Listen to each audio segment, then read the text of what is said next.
آپ سن رہے ہیں سعد عابد کے ناول بند کبا کھلنے لگی جانا کی 12ویں قسط۔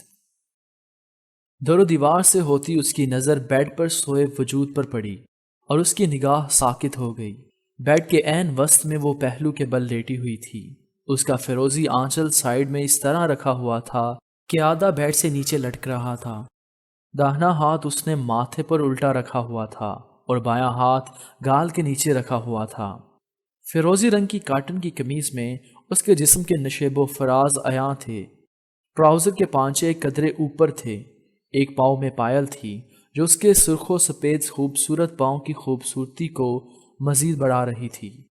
دوسری پائل گر گئی تھی یا اس نے پہنی ہی نہیں تھی، یہ وہ نہیں جانتا تھا۔ پیروں سے ہوتی اس کی نظر چہرے کے خد و خال پر اٹک گئی۔ شنگرفی لب آپس میں باہم پیوست تھے، سرخ اناروں جیسے مزگاں، لمبی ستواں ناک، آنکھیں بند ہونے کی وجہ سے وہ ان کا کلر اور گہرائی تو نہیں دیکھ سکا۔ بند آنکھوں پر سایہ فگن سیاہ پلکیں اور آنکھوں کے کناروں پر اٹکے چند موتی، کان میں پڑی ننھی سی گولڈ کی بالی اور تکیے کے دائیں بائیں بکھرے سیاہ ریشمی بال توجہ کے طلبگار معلوم ہو رہے تھے۔ کوئی انجان قوت اسے اس کی جانب کھینچ رہی تھی۔ وہ یکٹک مبہوت سا اسے دیکھتا، عجیب دیوانگی کے عالم میں اس پر جھکنے کو تھا کہ وہ رک گیا اور ایک نظر اسے دیکھ کر جلدی سے باہر نکل گیا تھا کہ کہیں اس سے کوئی غلطی یا گناہ سرزد نہ ہو جائے۔ وہ اس کے برابر کے کمرے کے بجائے لیفٹ سائڈ پر بنے کمرے میں داخل ہو گیا اور لمبے لمبے گہرے سانس لینے لگا۔ او مائی گاڈ، یہ مجھے اسے دیکھ کر کیا ہونے لگا تھا۔ وہ سر تھام گیا اور وقت گزرنے کا خیال جیسے ہی آیا وہ واش روم کی جانب بڑھ گیا۔ کوٹ دھونے کی بجائے اس نے لٹکا دیا اور منہ پر پانی ڈالتا اور ٹاول سے خشک کرتا وہ روم سے نکل آیا۔ یار بڑی دیر کر دی۔ فیصل نے اس کے سنجیدہ چہرے کا جائزہ لیا تھا۔ ہاں، میں نے وہ کوٹ حضرت کے واش روم میں ہی چھوڑ دیا ہے۔ اچھا کیا بیٹا، ہم ڈرائی کلین کروا کے تم کو دے دیں گے۔ تم آ کر کھانا کھا لو۔ نہیں آنٹی، میں کھا چکا ہوں۔ آستین فولڈ کرتے ہوئے راشدہ سے کہا تھا۔ یار کیا کھا چکے ہو؟ بمشکل چند نوالے ہی لیے ہوں گے، آ جاؤ کھانا۔ بس فیصل، میرا موڈ نہیں ہے۔ وہ غیر معمولی سنجیدگی سے بولا تھا۔ تمہاری طبیعت تو ٹھیک ہے؟ وہ اس کے پاس آ رکا تھا۔ مجھے اپنی طبیعت کچھ ٹھیک نہیں لگ رہی، اس وقت تم مجھے اجازت دو اور پلیز تم لاج کو گھر چھوڑ دینا۔ فیصل نے دوست کا جائزہ لیا۔ بلیک پینٹ وائٹ شرٹ میں اس کا لمبا قد بڑا ہی نمایاں تھا۔ وہ کافی ڈسٹرب لگ رہا تھا۔ اوکے، میں لاج کو ڈراپ کر دوں گا۔ فیصل نے حامی بھر لی اور وہ اس کے ساتھ اس کے جانے کا بتانے آیا، مگر نوید عالم نے اسے اس طرح جانے سے منع کر دیا۔ انہیں یہ بات اچھی نہیں لگ رہی تھی کہ وہ ان کے گھر سے ڈائننگ ٹیبل پر بیٹھنے کے بعد بھی کچھ کھائے بغیر چلا جائے۔ انکل، مجھے ایک ایمرجنسی کال۔ کچھ نہیں ہوتا یار، ساتھ مل بیٹھنے کا موقع کہاں روز روز ملتا ہے۔ اور وہ سب کے انسسٹ کرنے پر نہ چاہتے ہوئے بھی رک گیا، مگر کچھ کھانے پر پھر بھی راضی نہیں ہوا تھا۔ چلو جیسے تمہاری مرضی بیٹا، اور ابھی ارحم آنے والا ہے، تم اس کے ساتھ کھانا کھا لینا۔ یوسف الحسن کے کہنے پر وہ صوفے پر آ بیٹھا، مگر اس کا ذہن بری طرح منتشر تھا۔ انکل، پھر کیا ارادے ہیں؟ کپل ڈانس کر رہے ہیں یا بس ویسے ہی مذاق کیا تھا؟ راہم نے شرارت سے پوچھا۔ بیٹا جی، ہم تو تیار ہیں، مگر آپ کی آنٹی راضی نہیں ہوں گی۔ فیاض نے ہنستے ہوئے بیوی کو دیکھا۔ کیوں آنٹی، پھر کیا خیال ہے؟ آپ سن رہے ہیں سعد عابد کی قلم سے لکھا ناول بند کبا کھلنے لگی جانا۔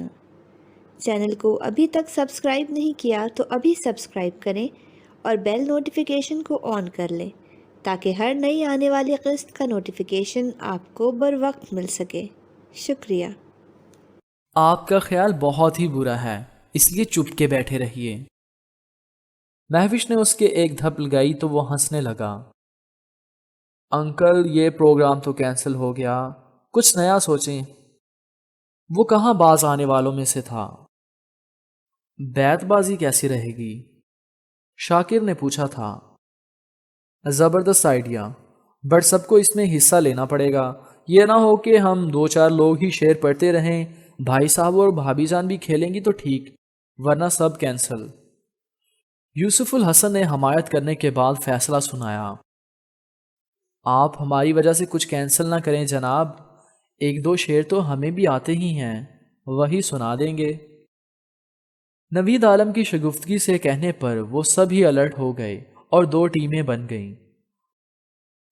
شازمین بیٹا ایسا کرو، حنین کو بھی اٹھا لاؤ، اس کے بغیر محفل کچھ سونی سونی لگ رہی ہے، اس کی شرارتیں محفل میں جان ڈال دیتی ہیں۔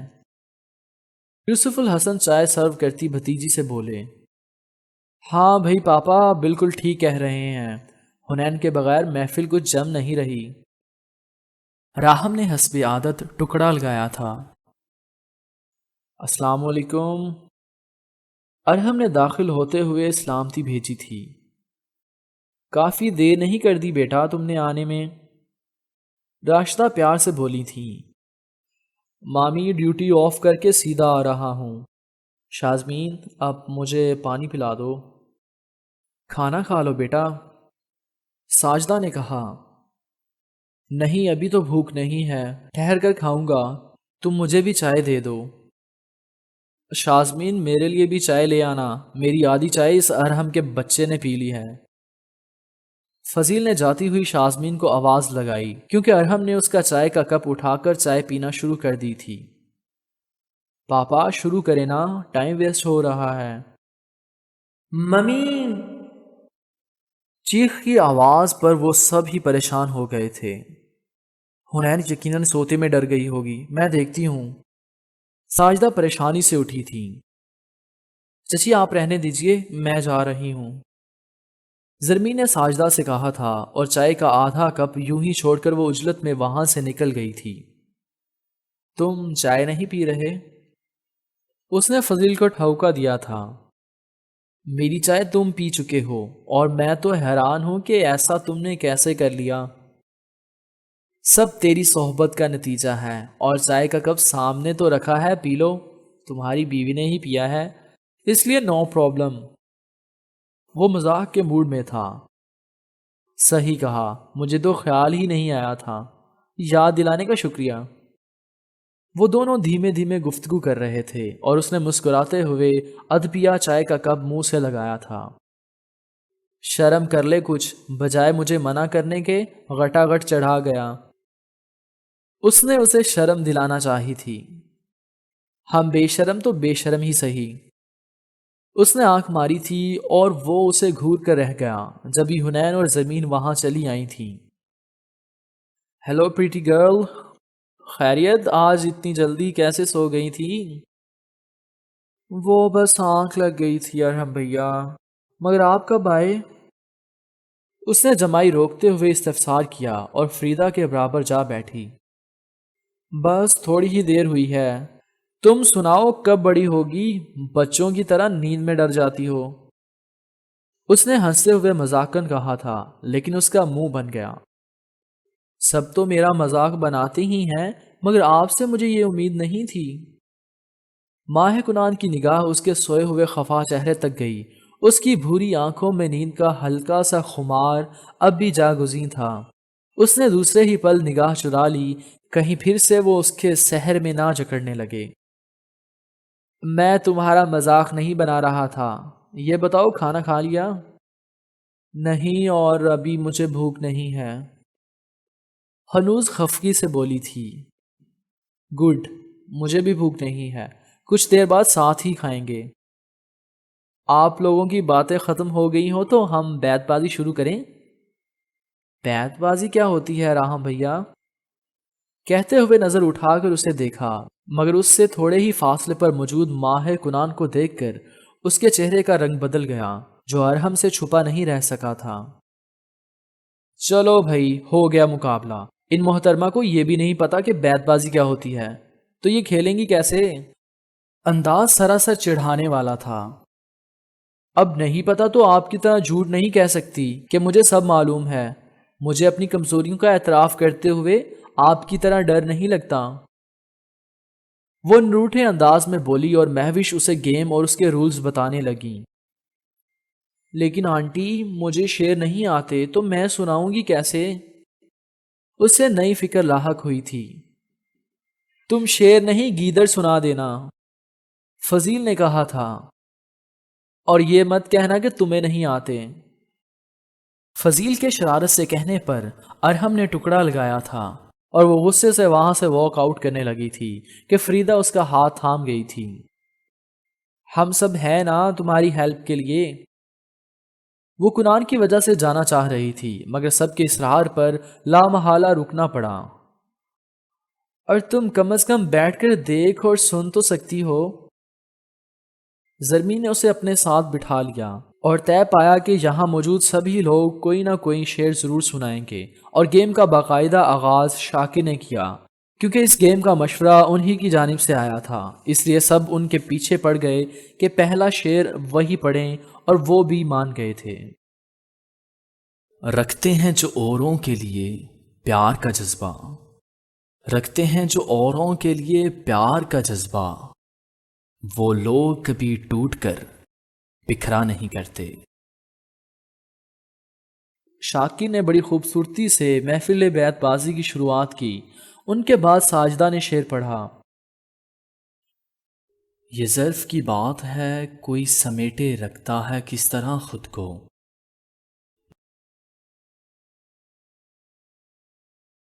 جتنے دکھ ملتے ہیں اتنے دامن کشادہ نہیں ہوتے۔ بھائی صاحب یہ سے نہیں تو ہے سے شعر پڑھ دیں، فیاض نوید عالم سے بولے تھے۔ ہم کہ روٹھی ہوئی رت کو بھی منا لیتے تھے، ہم کہ روٹھی ہوئی رت کو بھی منا لیتے تھے، ہم نے دیکھا ہی نہ تھا موسم ہجرا جانا۔ واہ بھائی صاحب کیا خوبصورت شعر پڑھا ہے۔ یوسف الحسن نے ان سب کے دل کی بات کو زبان دے دی تھی۔ بھابھی بیگم آپ نے زبردست جواب دینا ہے، بس لفظ کی کوئی قید نہیں ہے۔ یہ فریدہ تھی۔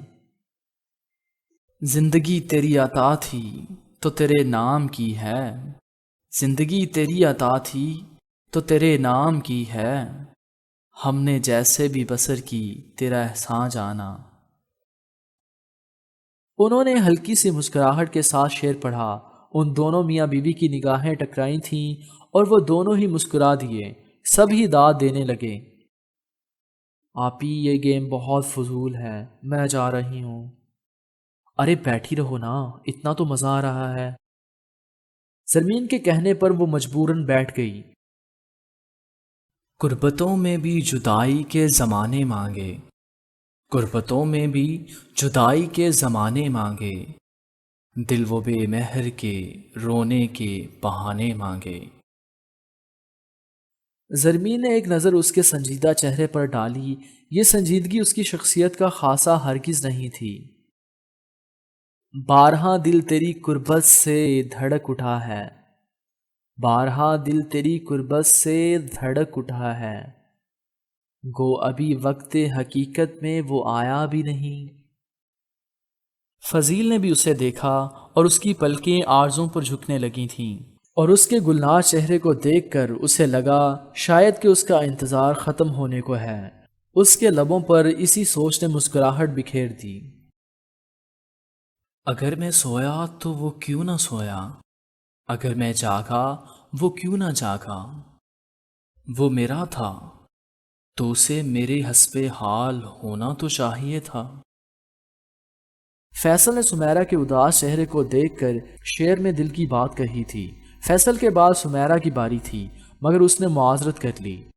اس کی جگہ شازمین نے نوشی گیلانی کا شعر پڑھا۔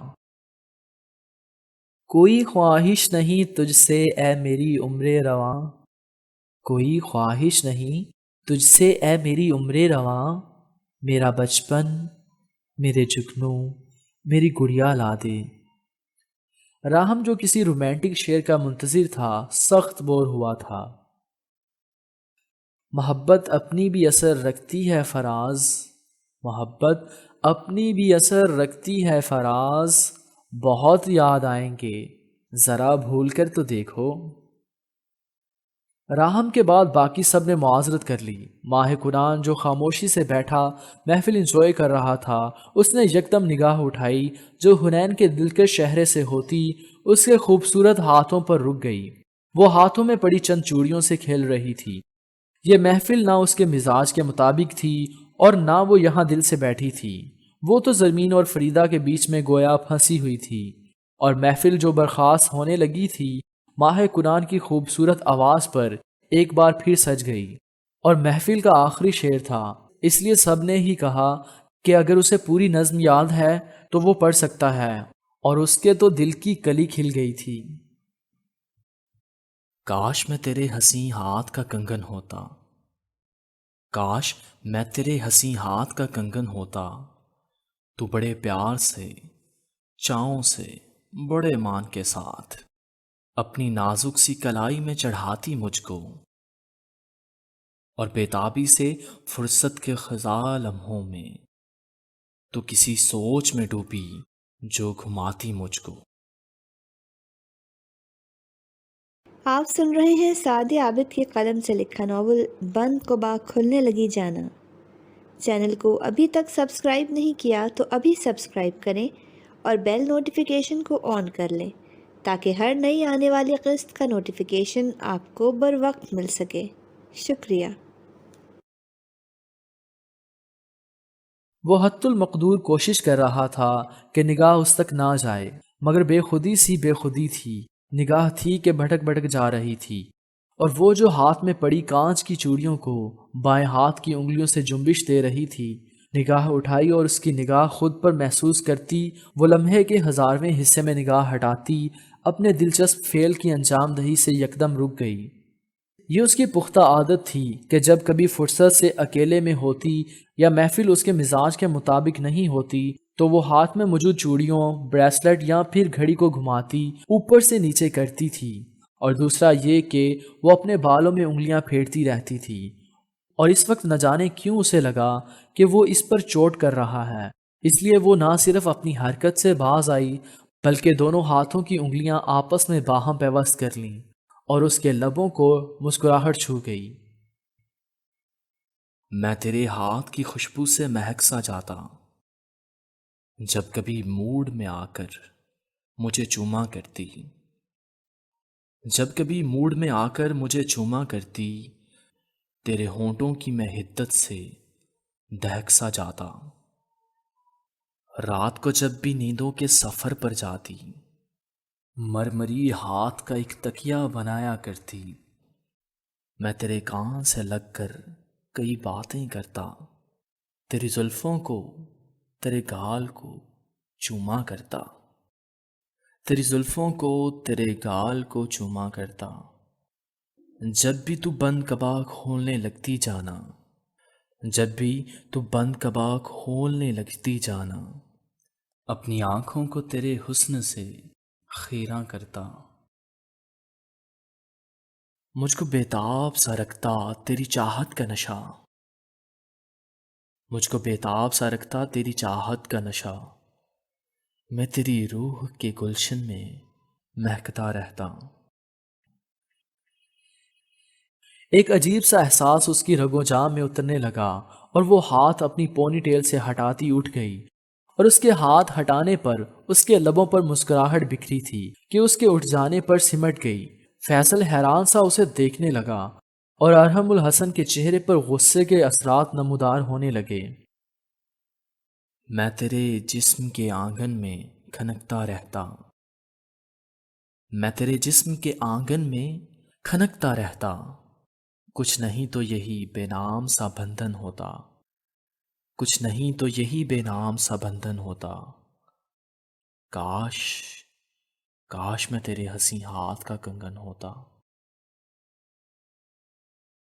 وہ کسی کو دیکھے بغیر کمرے سے نکل گئی، سب اس کے انداز اور کلام کی تعریف میں رتب الاساں ہو گئے تھے۔ ڈرائیونگ کرتے ہوئے بھی اس کا چہرہ اس کی مرمری کلائی اور اس میں کھنکھناتی چوڑیوں کو تصور کی آنکھ سے دیکھتا وہ دل ہی دل میں ان آخری 2 شعروں کو دہرائے جا رہا تھا، کچھ نہیں تو یہی بے نام سا بندھن ہوتا، کاش کاش میں تیرے حسین ہاتھ کا کنگن ہوتا۔ اور مسکراہٹ تھی جو اس کے شنگرفی لبوں پر ٹھہر سی گئی تھی۔ فضیل سیل فون دیجیے گا، ذرا مجھے ایک کال کرنی ہے۔ وہ کمرے میں آتے ہی اس سے بولی اور اس نے خاموشی سے جیب سے فون نکال کر اس کی طرف بڑھا دیا۔ تھینکس، آپ چاہیں تو چینج کر کے سو جائیں، مجھے کچھ ٹائم لگے گا۔